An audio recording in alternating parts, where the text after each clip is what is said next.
What's going on, everyone? I wanted to do a video, not a short, on installing the Maximum Motorsports front offset control arms.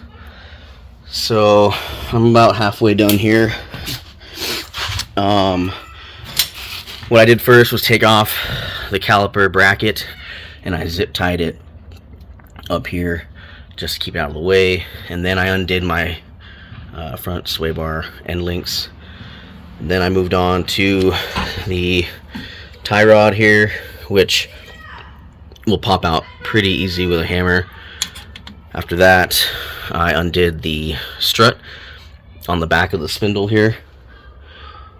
And then once those are all undone, you can attack the ball joint here on the control arm.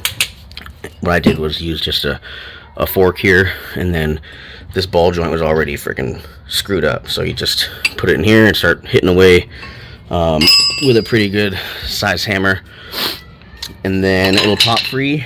Once that pops free, you'll have the spindle off, and then you can start working on your lower control arm. The front bolts for me is a 95, so the 94, 95 car, you might not have to move the rack at all.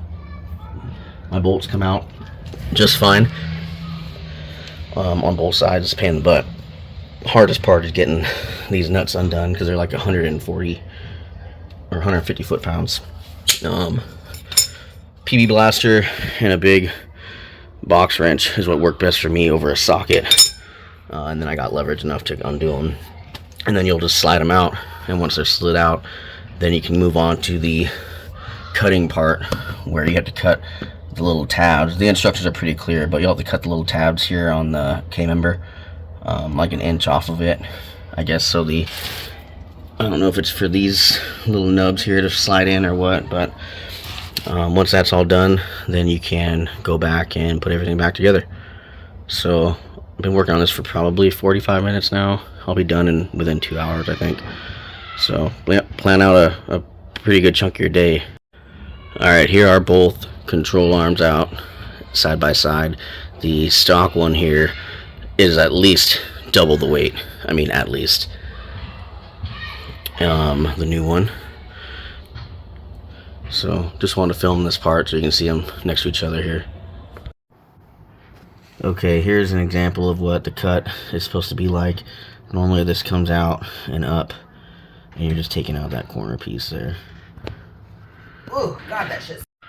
Okay, control arm is in. The ball joint nut here is like 130 or so foot-pounds, and yeah, you just put the spindle back on, your sensor back in, and then hook up everything else. Not too bad of a job. Hand tools are pretty much all that is required to do it. But it looks good, and it'll center my wheel in here. It's a little bit stronger and way lighter. We'll see how it does on the track in a week and a half.